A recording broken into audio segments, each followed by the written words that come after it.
nakita ko itong picture ni Trump. Saan na siya? Ito. Pinag-uusapan po ito ngayon. Ayan. Ito yung kamay. Ito po yon. Itong, dito ang top ng ating kamay, ng palm. Ito. Ito yung palm, ito dito. Anong tawag dito? Maitim. Namamaga at saka violet na siya. Ang sabi ng iba, indication na sinasaksakan siya ng IV. Intravenous. May sinasaksak. So, evidently, may sakit siya. And that's why, sabi ko, oo nga no. Kasi sabi kong mamatay, may trahedya na mangyari. Sabi ni J.D. Vance, handa na siyang maging presidente. Now, ginugol ko. Sabi ko, anong meron? Bakit namamaga at saka, alam mo naman yung mga may maitim na yan or violet na yan. Sinasaksakan talaga yan. Kasi I have taken care of ng isang nagda-dialysis before, nung bago lang ako sa Italy. Laging sinasaksakan, pag nagda-dialysis, ganyan, maitim talaga siya. Ito po, yung bruises daw na yan, ay due to minor soft tissue irritation. Dahil daw nagwo-worsen yun dahil sa daily aspirin use, dahil may problema siya sa sakit sa puso. Si Trump. Now, ulitin ko, may sakit sa puso. Nagtanong ako, hindi kaya nagpatuslok to? Tanong ko lang. Kasi siya ang nag-promote ng tuslok, di ba? At bilib na bilib siya. Bilib na bilib siya. Ako lang ang presidente sa history ng Amerika na nagawa ko in 3 months. Nagawa ko ang tuslok. Na usually daw it takes 10 years bago maaprubahan ang isang tuslok. Pero siya dahil sa ginawa niya na Operation Warp Speed, 3 months lang may tuslok na. Kasi bakit meron siyang heart problem? His physician, ito ha, AI ko to kinuha. His physician stated, it is a benign side effect. The White House also revealed Trump has been diagnosed with chronic venous insufficiency, which typically affects the legs, but some reports have linked it to the bruising. That's why may mga bruising siya. So meron ang official na sinabi ng White House, meron siyang chronic venous insufficiency. Meron siyang problema din nitong dito sa puso. Okay? Now, kanina bago ako mag-live, ito ang nabasa ko. President Trump reportedly hasn't been seen in days with no public appearances scheduled this weekend. So mga ka-curious, reportedly hindi nakita ng ilang araw na si Trump. At basahin ko ulit ha. Kasi, kababasa ko lang nito bago ako mag-live. President Trump reportedly hasn't been seen in days. Hindi siya makita ng ilang days na. Walang public appearances scheduled this weekend. At alam naman natin si Trump, mahilig yan magpa-interview ng media. Hindi yan nawawala. At meron yang protocol na he has to face may mga oras-oras yan na nagre-report yan sa media. At itong weekend, wala daw nakitang schedule na gagawin si Trump. Now, dahil kahapon, sinabi niyang kanyang vice president na pang anuman ang mangyari kay Trump, handa na siya.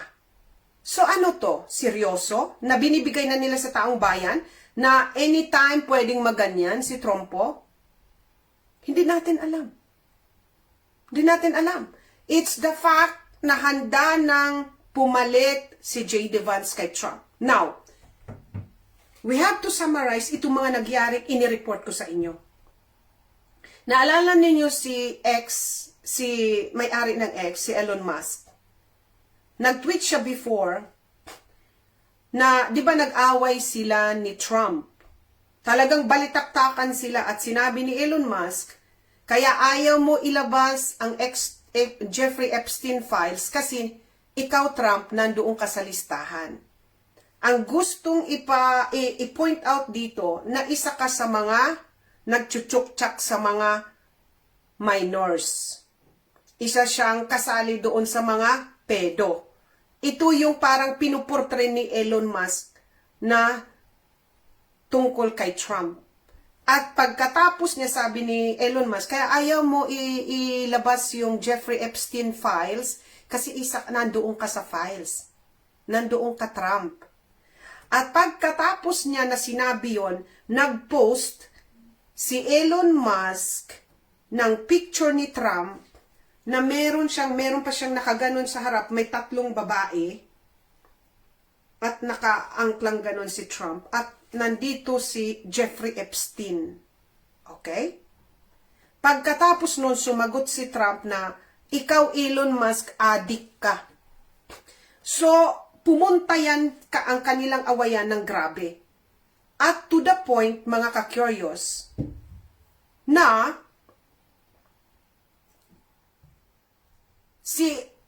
siguro ko after nyan, na sinabihan na addict ka, sabi ni Trump, mga ilang hours lang, nag-sorry si Elon Musk kay Trump. And then, sabi niya, nag-post din si Elon Musk na gagawa siya ng isang partido na kalalabanin itong Democrats, itong Republican. Panahon na daw, sabi ni Elon Musk, na magbuo ng isang partido na magre-representa mismo sa mga mamamayan ng Amerika. Pero it turned out, ngayon, hindi na daw siya magbubuo ng partido at susuportahan na lang daw niya si J.D. Vance. Wow, pagkasabi nun, kinabahan ako. Sinabi ko to sa Telegram, kaya nga mga ka-curious, yung may chance na mag-join sa Telegram, punta po kayo kasi nahihimay natin lahat ng mga nangyayari na hindi ko nagagawa dito. Punta po kayo sa link channel sa Telegram kung interesado kayo malaman itong mga detalye. Now, sabi ko, ba't hindi siya nagbuo ng partido? Bakit ngayon susuporta siya kay J.D. Vance? Wow! Kasi sinabi ko na dati, pagkapili pa lang ni J.D. Vance na maging Vice President ng Amerika, nagsabi na ako sa live, sabi ko, bakit si J.D. Vance? Anong meron kay J.D. Vance? Ang mga Amerikano, hindi nila ini-expect si J.D. Vance na mag-Vice President dahil hindi ito kilala. Ako, sa tagal na nang nagre-report ako, hindi ko pa narinig itong J.D. Vance. While all the while, naging Vice President kaagad ng the most powerful country in the world. Hindi siya kilala. Vice President agad. Ang daming po pwedeng maging Vice President ni Trump. Ang daming nagulat. And then, dahil ganun ako eh. Pag nagdududa ako sa isang tao, inaalam ko kaagad ang background. Nalaman ko si J.D. Vance, mga ka-curious. Ito. Naka-receive, ito ha, AI lahat to, babasahin ko lang. J.D. Vance received a 100,000 investment during the pandemic from his venture capital firm, Narya Capital. Tumatanggap during pandemic si J.D. Vance, itong Vice President ng Amerika, ng napakalaking halaga mula sa isang company na tinatawag na Narya Capital. Ginugol ko, ano itong Narya Capital? Ano ang pinaggagawa nito? Ano ang business na ino-offer nito?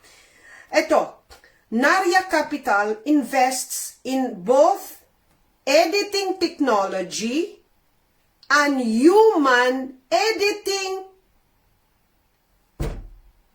Ulitin ko ha, ang trabaho nitong Narya Capital Investments na nagbibigay ng pera kay J.D. Vance, ang trabaho niya, nag-editing sila, editing technology, nagde-develop ng mga pang-edit na technology, at hindi lang yon, human gene editing. Nagiging kalaban ito ng CRISPR na company na nag-i-edit ng ating genome, ng genes ng tao. Na nasubaybayan natin ito at in-explain ko sa inyo na naglagay sila sa ganyan, sa tuslok, na pupwedeng mabago ang gene ng mga ota. Proven na po yan scientifically na may binabago sila sa gene mo kung ano yung gene.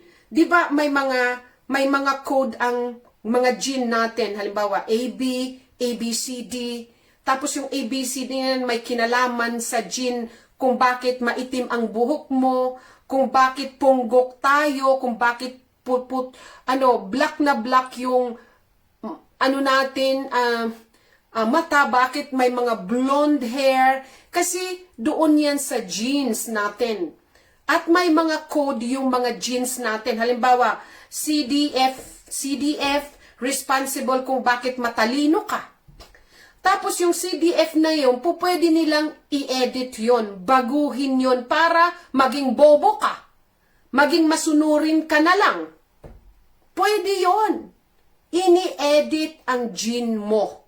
Halimbawa, gusto nila na maging violente ka. Meron tayong gene na responsable sa pagiging violent mo. Pwede nilang baguhin yan. Pwede kang maging asong tuta. Or pwede kang baguhin yan, manggurgur ka ng ota. Pwede rin yun. Okay? Naalala nyo na pwedeng i-delete yung IP36. Proven na i-report na natin. Na yung magkakaroon ka ng reaction na parang ganon. Kaya nga 'di ba may notion na pag natuklawan ka, pwede kang maging ganyan. Pero hindi yan na magiging ganyan ka, may explanation yan scientifically kasi dinidelete yung IP36. Hindi ko na to didiscuss kasi I have made a video regarding this deletion of IP36 na magkakaroon ka ng sintomas na para kang ganyan. Okay? But hindi yan na magiging ganyan kasi tinatarget sa brain mo yung responsible na mga upper extremities mo, yung lower extremities mo. Pwede nila yan gawin, pahinain ka, na maglakad ka na parang ganon. Pwede yun. At proven yung IP dinilit nila. In some cases, doon sa vaccine na madidelete yung IP36 na yon. I-research nyo yung IP36. Nandoon yan nilagay nila. Ito'y binabago. At proven din na binabago nila yung gene, ini-edit nila na magka-cancer. Kaya yung mga natuslokan ang daming cancer. Kasi may inedit sila doon na responsable para dumami ang maging agresibo yung mga cancer cells natin. Nadulot din yan ng ganyan. Proven na po yan. Kaya ang daming nagkakasi. Now, itong company na Narya na nagbibigay ng pera kay J.D. Vance, alam nyo na gusto nila, kaya nailagay siya sa posisyon na Vice President kasi pag nagurgur si Trumpo, siya na. Bakit siya? Kasi ito na ang mag-a-assure siguro sa atin sa botro na. Botro. Okay? I-edit nga yung mga ka-curious, pag ginalawgaw ang gene mo, may definition what is a human. Pag may inedit sa gene mo, hindi ka na ota. Kung sino ang gumawa ng patent para mabago ang gene mo, kung sino may aari na yon, itong Narya, binago nila ang gene mo, you are no longer classified as human. And consequently, wala ka ng mga karapatan bilang human. At higit sa lahat, may nagmamay-ari na sa iyo. Maliwanag po ba yan? Pakishare nyo naman. Pakishare. Share. And I'm happy. Kanina 40 lang yung mga stars. Meron na tayong 142. Maraming salamat po. Malaking tulong. Pag nakaipon ako, magbabayad po tayo ng magtutulong sa akin mag-research. Kagabi, itong ginagawa ko hanggang alas 4:30 po ako. Pag nakita nyo ako yung aking account naka-on pa, dahil gising pa ako niyan. Nagpo-post pa ako madaling araw. Natulog ako alas 4:30 na kagabi. I cannot sustain this life kasi may buhay din ako sa aside from this. So, Mama Donna Rodillas, tulungan niyo po ako. Megan Relao Danshare, Mamili Person. Mamili, thank you po. Thank you so much. Okay? Huwag kayong maghinayang sa ibibigay ninyo. Hindi ko po yan ibibili ng mga gamit ko. Marangyang buhay. Meron na po akong sapat para mabuhay ng maayos. Okay? As you see, mag-aanim na taon na ako na isang 5 walang nagbigay sa akin. Ang problema ko lang, hindi ko na kaya. Tumatanda na tayo. Ramdam ko na bumibigat na ang pakiramdam ko. Qualtrusere, bakit nga kayo pinapayaman nyo yung mga mayayaman na nagnanakaw? Payamanin nyo yung gumagawa ng mabuti by patronizing. Ang mundo kasi baliktad talaga eh. Yung mga magnanakaw, siya pa ang pinapayaman. Nakakalungkot. Kung ikaw ang gumagawa ng tama, ikaw yung naghihirap, ikaw ang pinapahirapan, at ikaw yung sinisensor, ikaw pa yung pinapakulong at kinakasuhan. Ang saklap. Obit Elma sa ulo. Obit Elma, thank you po sa stars. Sino pa yan? Obet Elma sa uyo ata. Nawala na po siya. Thank you po sa mga nagbibigay ng tulong. Okay? Sasabihin naman natin yan kasi naka-record yan kung magkano yung mga binibigay ninyo. Now, so, itong Vice President na nagsabi na po pwedeng pumalit siya kay Trump na ipinupush at tinutulungan ngayon ni Elon Musk na alam naman natin na pag-usapan namin sa Telegram kahapon, dinisect namin na si Elon Musk ngayon ang nangunguna sa race ng AI. I just hope na nandoon sana kayo dahil very interesting itong topic. Nalampasan ni Elon Musk ang Google, nalampasan ni Elon Musk ang Facebook, lahat ng AI, pati nangunguna ngayon ang nagkaroon ng parang competition sa sa electric car or something like that. Nangunguna si Elon Musk. So, merong ginawa si Elon Musk na yung mga tauhan ni Facebook na kanyang mga AI engineers naglilipatan na po sa X doon kay Elon Musk. And that's why dito sa race ng AI nangunguna so far sa ngayon si Elon Musk. At si Elon Musk ang nagpupush kay J.D. Vance na maging presidente ng Amerika. Na itong J.D. Vance tumatanggap ng pera sa Narya na nag-i-edit ng gene ng tao. Yung mayaman para mag-edit, para maging botro tayo, para magkakitsa ang mga ota. Nakikita ninyo, nagko-coincide and few people can connect these dots. Now, hindi lang po yan. So that's isang aspect yan dito kay J.D. Vance na nagsabi na pupwedeng magurgur si Trump, siya na ang papalit. Now, Palantir.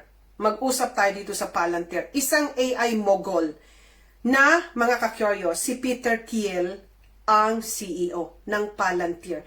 We have talked about this Palantir here for several occasions na. At yung latest na sinabi ko sa inyo, na ang Palantir, first time ever na ginagamit ang Gotham platform na gawa ng Palantir. It is a surveillance tool na ginagamit sa gwerra.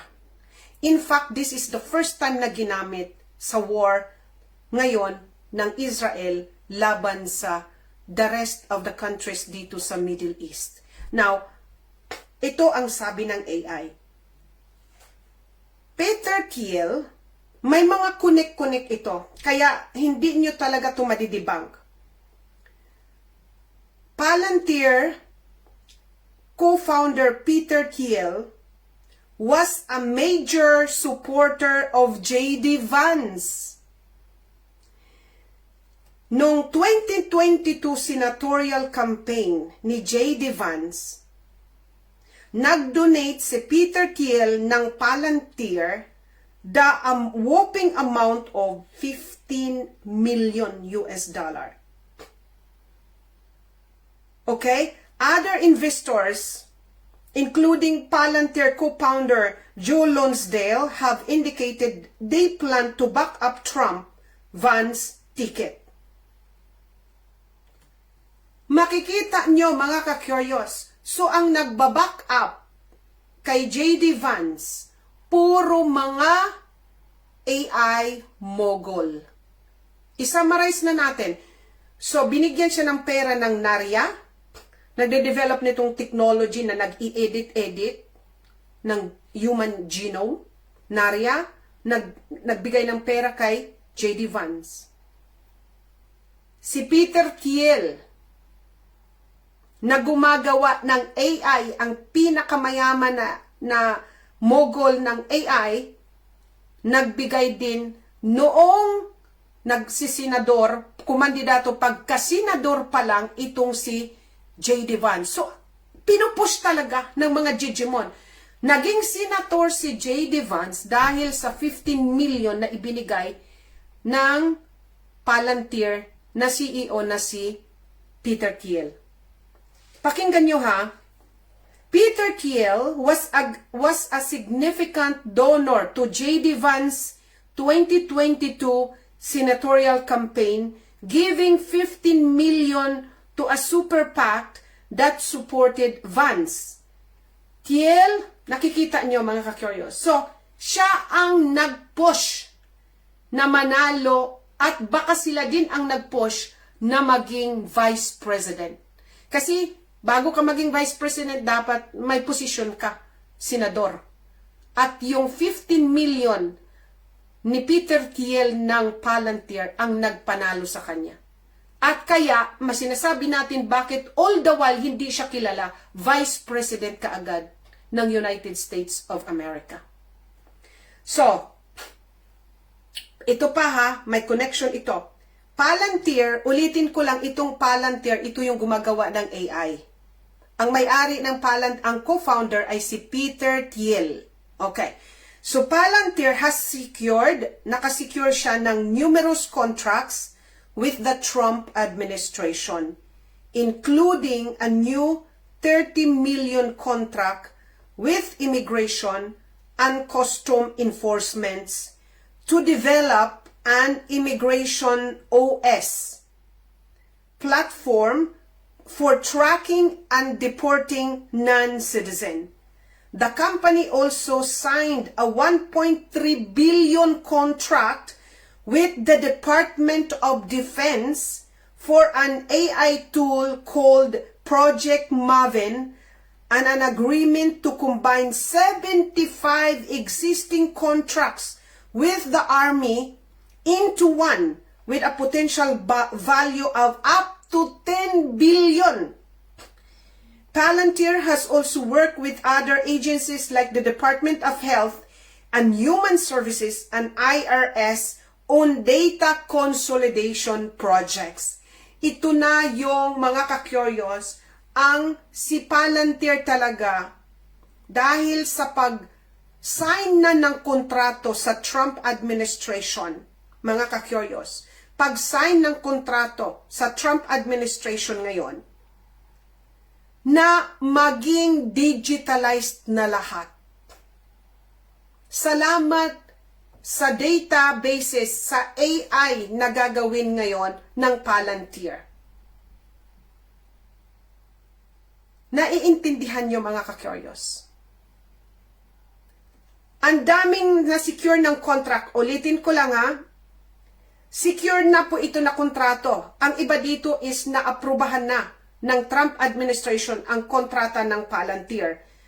30 million contract para mag-trace sa mga sa mga illegal immigrants daw. For tracking and para daw matrack at i-deport itong mga non-citizen. Nag-sign din siya ng 1.3 billion contract with the Department of Defense para sa AI tool na ang tinatawag Project Maven. At ito pa ang pinakamatindi. Ikukumbine nila yung 75 na existing contracts at sa army ito ha, sa military. Into one, yung mga 75 na mga contracts, gagawin nilang isa na lang. At maging kontrato na hahawakan na ng Palantir worth 10 billion US dollars. Now, nag-agree din siya sa Department of Health and Human Services and IRS on data consolidating projects. Now, lately, nagsabi na itong itong Department of Health Secretary ng Amerika, si Robert Kennedy Jr., ito ang nakakalungkot. At dito tayo involved lahat.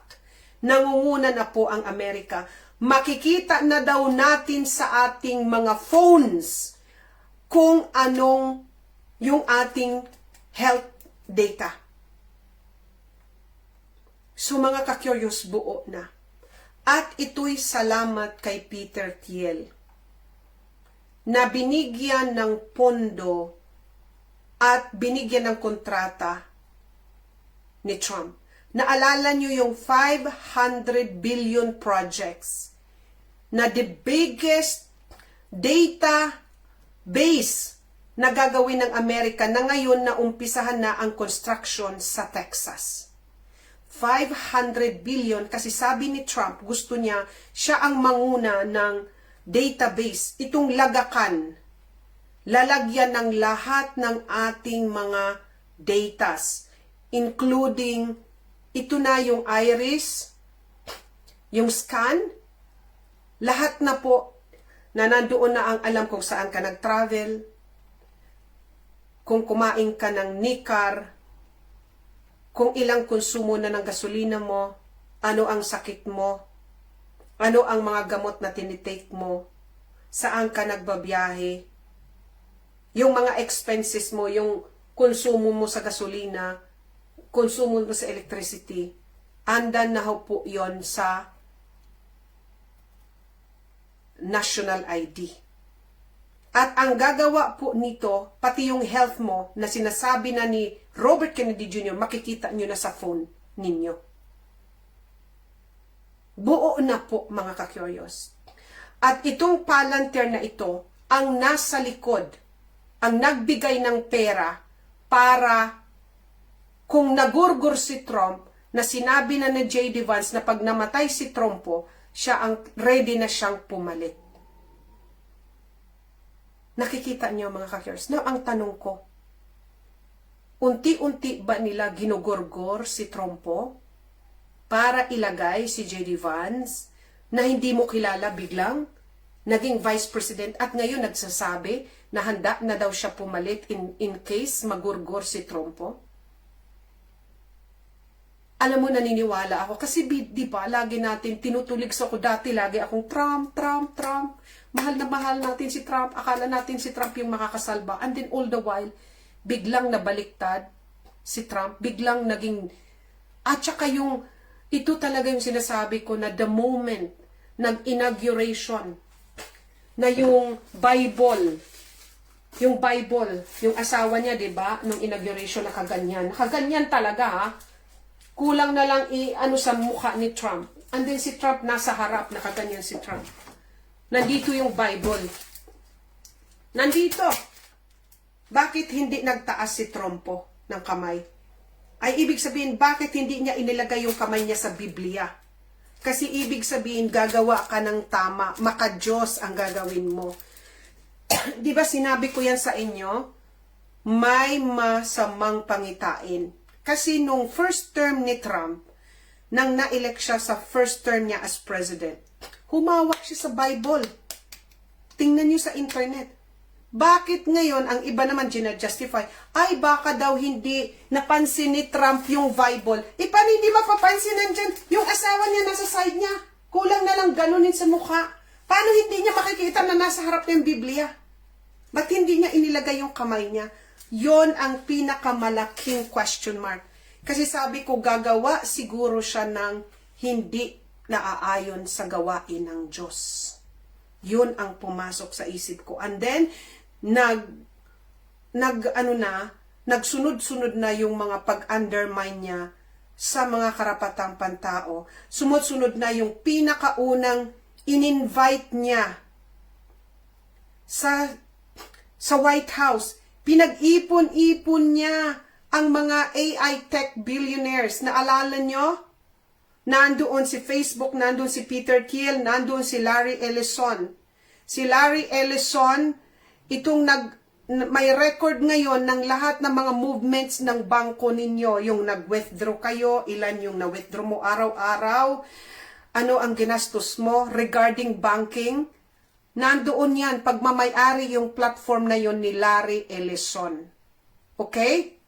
At si Larry Ellison, pinagsalita ni Trump sa White House, naalala nyo yung pinakita, iti-report ko sa inyo, na nagde-develop na sila ng technology na ang AI ang mag-aalam kung meron tayong mga floating na mga cancer cells sa katawan, yung AI ang mag-a-identify kung yung cancer ba mo ay balignant ba yon or nasa ano na yon, nasa stage 4 na yung tumor na yon. Ang AI na ang mag-i-examine, ang AI na ang mag-test, and then ang AI na rin ang gagawa ng bakuna within 48 hours lang. Gagawa na ng bakuna, kumbaga, okay, papasukan siguro nila ng AI sa katawan mo, yung AI ang magdedetermine kung ano ba yung tumor, tapos ika-classify niya kung ano yung, kung anong stage na ng tumor, and then nakahanda na within 48 hours ang bakuna laban sa tumor na yon. So, personalized na bakuna para sa'yo. AI na ang gagawa ng bakuna. Yon ang isa sa pinakaunang bisita ni Trump sa White House, si Larry Ellison, at pinag-ipon-ipon niya itong mga tech billionaires. Nung nakita ko yon, sabi ko, di ba, andyan, living, ano yung ating mga videos, I told you, si Trump po ang mag-a-usher sa atin papunta sa mundo ng mga botro. At ito na nga, ipinupush na nila, malay nating ginugurgur si Trumpo, o kaya it's part of the plan, and then magurgur siya, palitan ni J.D. Vance. Ito pa, itong conspiracy, hindi ako naniniwala. Salamat, Sir Willie. Actually, hindi ko siya talaga pinansin. Ito, matagal na po ito. Aywan ko kung this is a hoax, or basta hindi ko alam. Ano na naman to?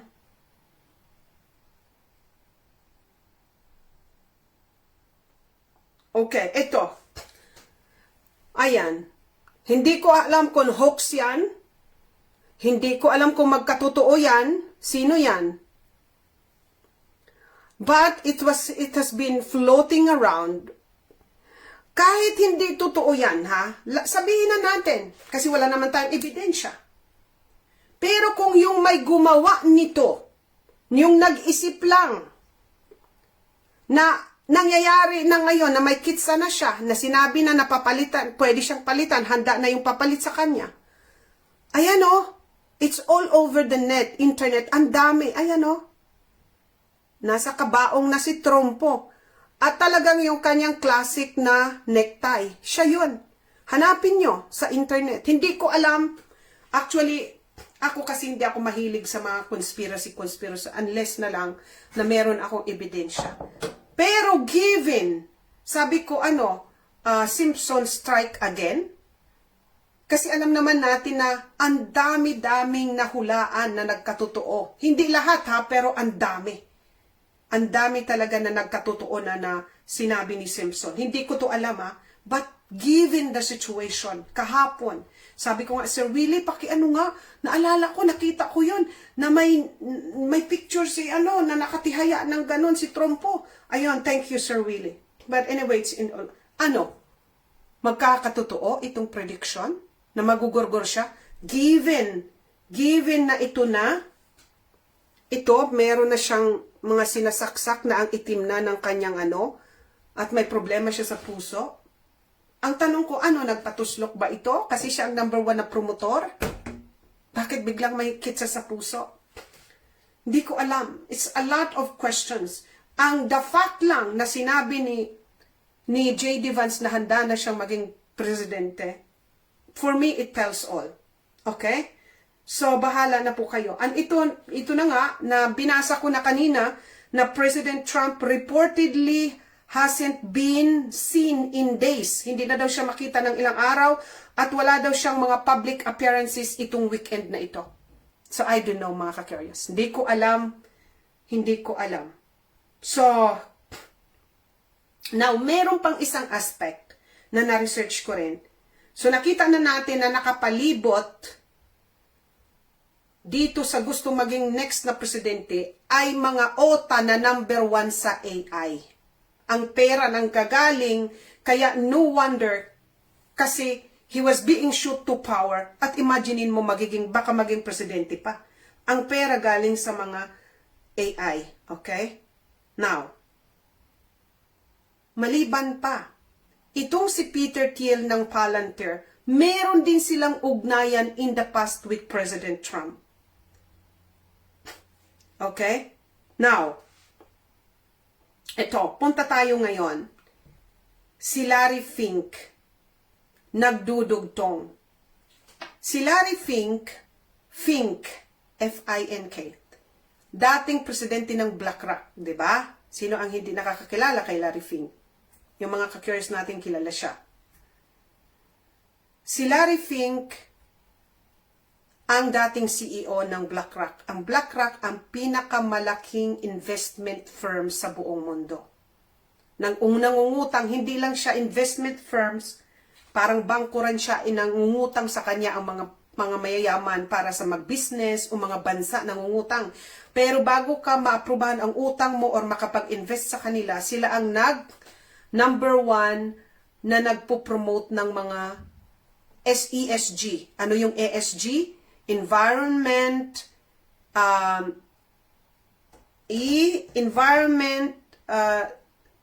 ba yung S? Environment, ano nga ba ang S? Security and governance yata. Paki-correct, ESG.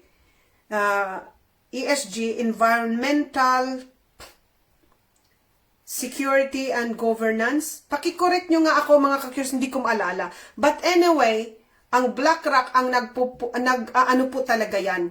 nagpupush sa mga nag-i-invest sa kanya, yung mga bansa hindi makakautang or hindi makakapag-invest sa BlackRock kung hindi sila papayag na i-push itong LGBTQ.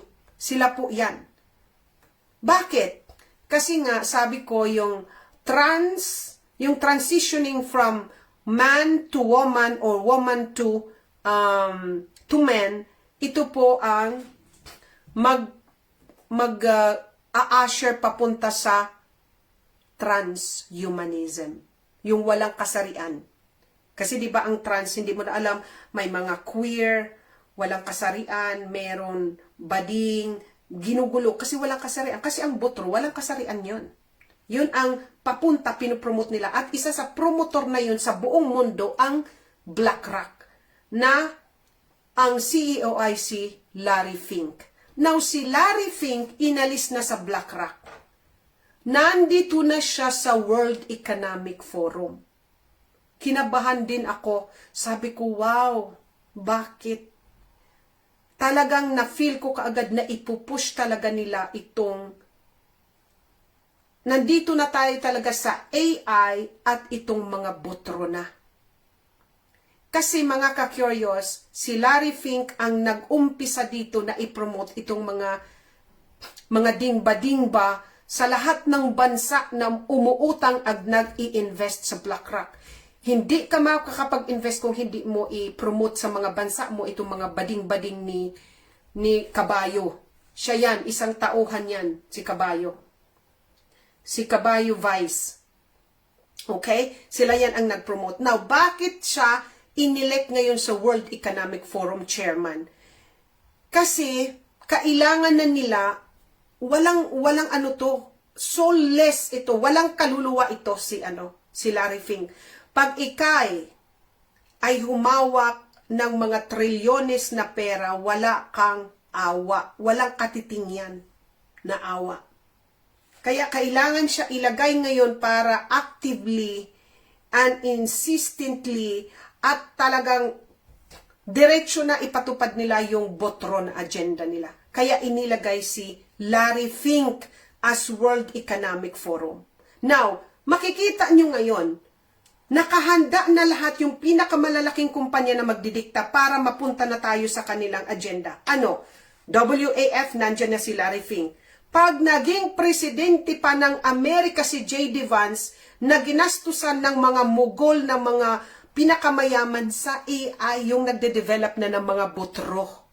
Kompleto na ang eksena, ang senaryo. Nakikita nyo, kailangan talaga nila sigurong gurgurin si Trumpo. Kaya ito siguro nangyayari.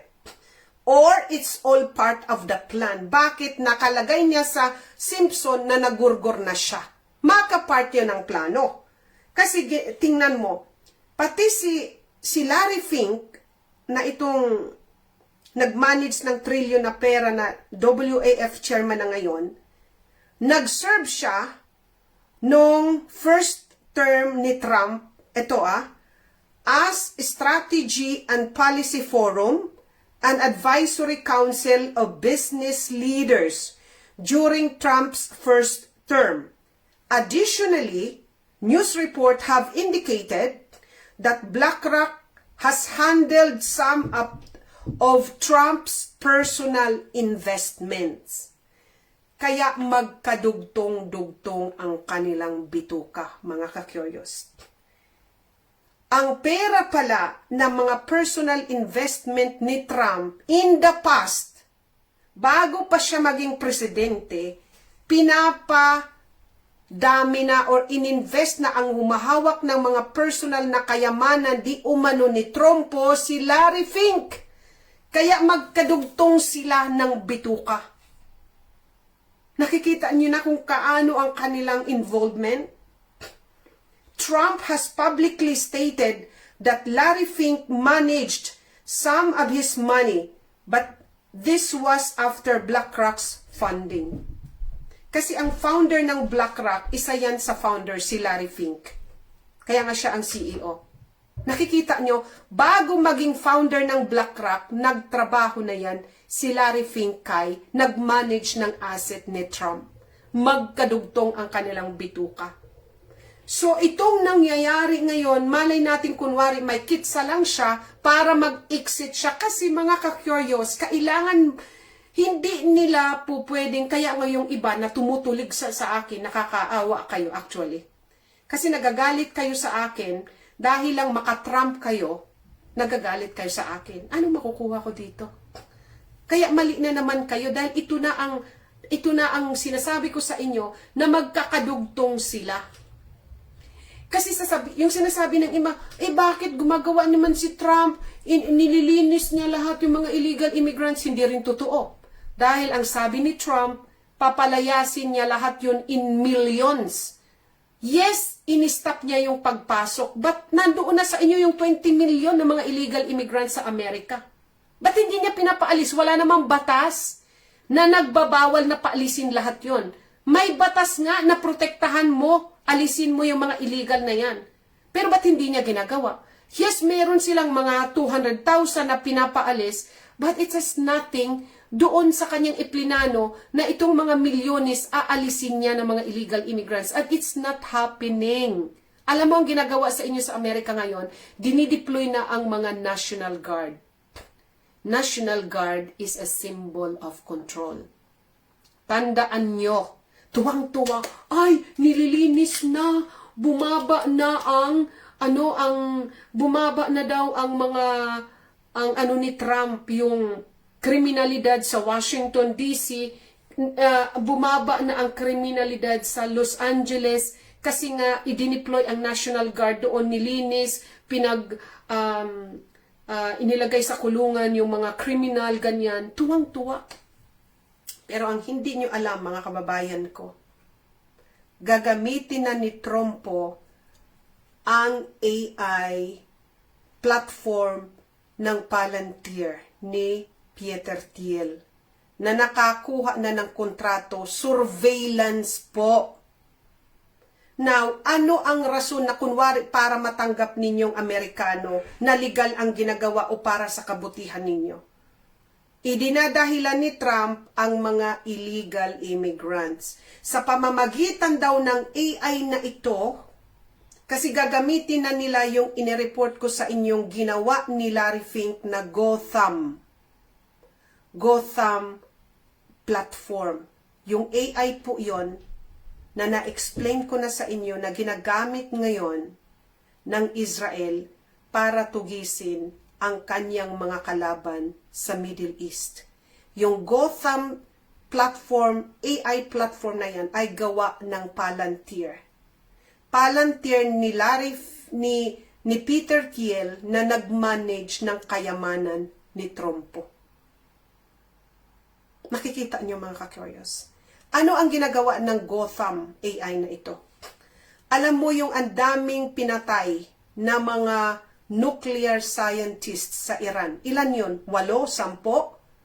Ginamitan ng Israel nitong Gotham platform, AI platform. Nakakatakot po ito, first time ever na ginamit ito sa war. Ano ang ginagawa ng Gotham? Sa pamamagitan ng boses, sa pamamagitan ng mga telepono, sa pamamagitan ng post ninyo, sa location, dahil yung mga phones natin may location, matatrack yung location mo, yung pinagsasabi mo. Ang AI ang maghuhusga sa'yo kung number 1 ka na kalaban nila, number 1 or number 2 or number 3 ka ba sa listahan. Ang AI ang magpo-profiling sa'yo. Mga ka-curious, this time, ginagamit lang nila. Iisipin nyo, sila lang naman ang gumagamit noon. Hindi naman tayo, wala tayong pakialam doon. Gagamitin po lahat nila sa lahat ng OTA sa buong mundo. Ngayon, first time na ginagamit nila. At very successful, precise. Kaya nga makikita mo ilan mga leaders, lahat ng pinakamataas na leader ng Hamas, ng Hezbollah, ng Ansarullah, yung mga ilang scientists, nuclear scientists, matataas, halos ilan yan. Hindi lang yata 10 na pinakamataas na top military officials ng Iran, ginurgor ng Israel gamit itong Gotham AI platform. Kasi yung AI ang nag-aalam kung nasaang bunker ka nagtatago. Ang AI ang mag-a-identify kung number 1 ka na kalaban. Ang AI ang mag-a-identify kung ikaw ang numero 1 gugurgurin o pangalawa o pangatlo. Ginagamit na po ngayon yon. Now, si Trumpo, dahil 1.7 billion ang ilan yung binanggit ko kanina, na kontrato sa Palantir, na ang Palantir Migration OS ang gagawin para hantingin di umano ang mga illegal immigrants. Now, maganda sana pakinggan kung sa illegal immigrants lang nila gagawin yun, gagamitin yun. Pero iuumang nila yun sa lahat ng mga OTA. Bakit? Kasi ever since yun ang no plan nila, matrack tayo, isurveillance tayong lahat. Kaya huwag kayong matuwa, mga kababayan ko dyan sa Amerika, na idideploy, kasi may balita dyan sa inyo, na idideploy daw sa maraming estado ang National Guard dahil daw in the guise na tugisin itong mga illegal immigrants. Now, mga ka-curious, hindi na nila kailangan ng surveillance kung tutuusin. Alam ng gobyerno kung ilang milyones at saan ang locations ng mga illegal immigrants. Bakit? Kasi yung mga illegal immigrants, may mga card yon, may mga credit card na binigyan din ni Biden. Kaya naglulukuhan lang tayo. Alam nyo, trompo, kung gusto nyong paalisin lahat yung milyones, hindi nyo na kailangan ang National Guard. I-pick upin nyo na lang yon kasi connected sa inyo, sa database, lahat ng illegal immigrants may credit card na binibigyan ninyo. Binibigyan nyo ng 400, 500 a month. Yung milyones na yon na pinapasok ninyo, wag na kayong maglokohan. Wag na kayong magpaloko mga kababayan kong Pilipino dyan sa US. Kung gusto ni Trumpo na paalisin lahat ang milyones, alam niya kasi nakadirekta na sa record, sa data, na kayo din ang nagbibigay ng monthly para sa mga illegal immigrants. Kayo nga ang nagpadala sa mga illegal immigrants taxpayer money ninyo Kayo nga ang nagbibigay ng mga sasakyan ng mga airlines para dalhin nyo sa Amerika ang mga illegal immigrants, di ba? Kaya hindi kailangan ni Trump gamitin ang National Guard. Gagamitin ang National Guard. Meron na sila itong Palantir na ititrial na sa inyo. Pero gagamitin nila in the guise daw pagtugis sa mga illegal immigrants. But ito, gagamitin yan sa mga tao. Gagamitin yan. Tandaan nyo yan. Dahil ang purpose niyan, actually, dahilan lang nila yung mga illegal immigrants para kunwari maging legal ang pag-implement nila sa control. They have to go through this paikot-ikot, papuntahin pa, magbigay ng pera mula sa ibang, ang mag-facilitate na papasukin yung mga tao na yan sa Amerika, dito sa Europe. It took decades. Nakita nyo na sa aking video, panoorin yung aking mga videos, punta kayo sa mga videos ko, para makumpleto na ang United Nations ang nagpundo ng lahat ng pagpasok ng mga illegal immigrants. Punta po kayo dito sa Link Channel, turuan ko kayo. Pag nakita nyo na yan, andito nakikita nyo, may nakalagay more. Pindutin yung more, andito yung mga photos, andito yung mga videos natin. Para makita nyo, para mas maintindihan nyo. Nagtutugma po lahat. Now, pinapasok nila with the guise of illegal, hahantingin nila, gagamitin na nila yung Gotham.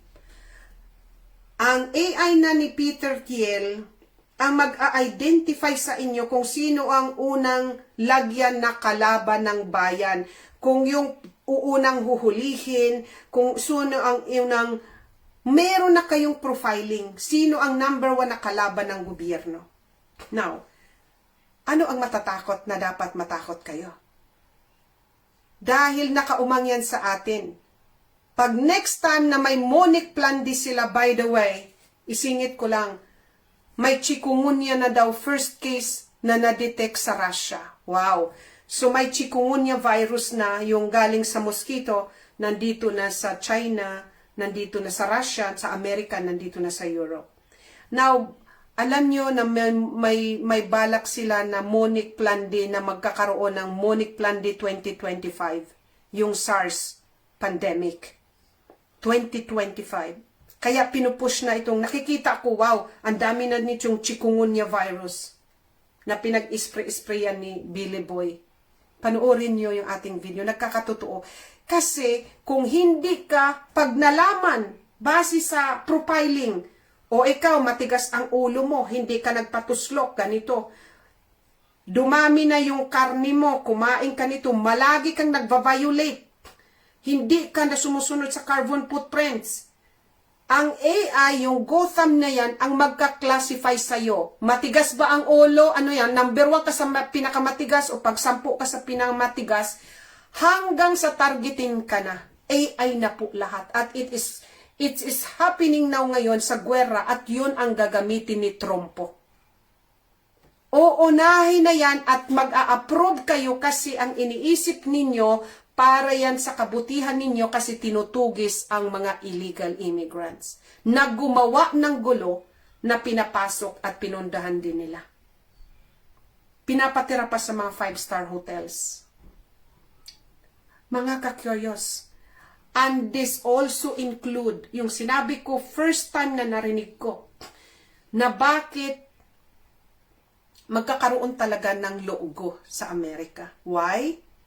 Kasi pag nalaman ng mga OTA, itong mga sinasabi natin, na itong iuumang itong AI na ito hindi lang sa mga illegal immigrants, kundi sa citizens mismo, marami ang magagalit. At alam nyo sa Amerika, halos lahat ng tao may baril. At alam ko, pag nalaman nila itong mga kinikwento ko sa inyo, they will be upset.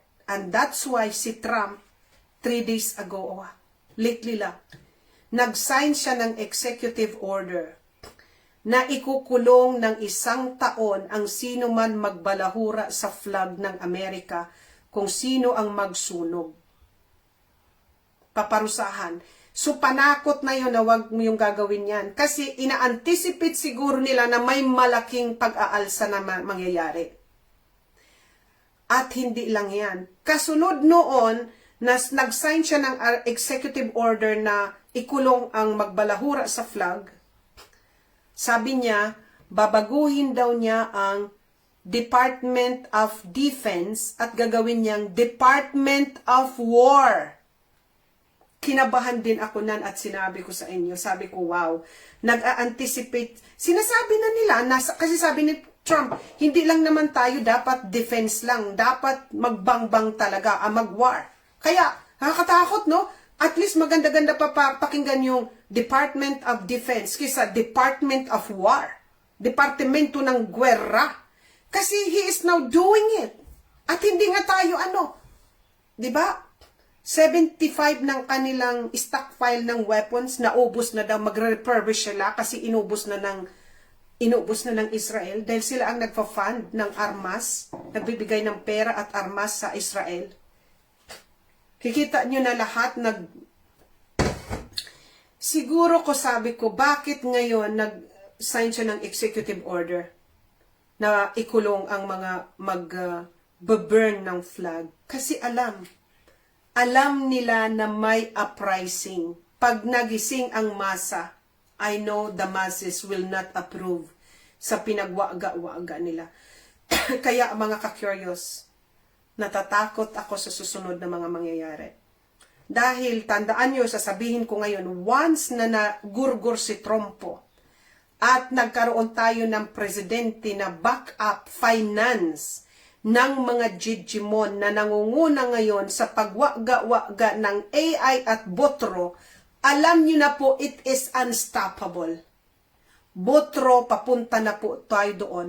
At ang sinabi ni Elon Musk, andyan yan sa internet, mai-extinct ang humanity at mapapalitan tayo ng botro. Hindi ako ang nagsabi niyan.